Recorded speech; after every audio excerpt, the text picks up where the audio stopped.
ताज़ा तरीन वीडियोस के लिए हमारा चैनल सब्सक्राइब कर बेल आइकन पर प्रेस कीजिए ताकि आपको मिले हर अपडेट सबसे पहले। उस्मा साहिबा जरा खुल के हमारी पार्टी के खिलाफ, हुकूमत के खिलाफ बात करेंगी। फिर मेरी बारी।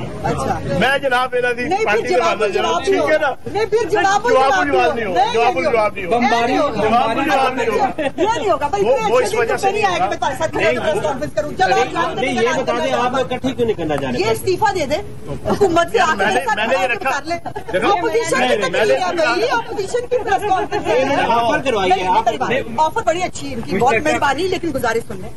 इसलिए ये ऑफर आगे नहीं जा सकती क्योंकि एक सेक्रेटरी इंफॉर्मेशन ऑपोजिशन की जो है वो प्रेस कॉन्फ्रेंस करने जा रही है। अब अगर ये वजीर होकर इस्तीफा दे के मेरे साथ खड़ा होकर आ गई तो मैं बहुत खुशी से मैंने कितना बड़ा जनाब स्टेप लिया। मैंने ये कहा, मैंने ऑप्शन क्या दिया, एक लेडीज फर्स्ट के हवाले से भी और एक मैं जाती तौर पर भी इज्जत एहतराम करता हूँ।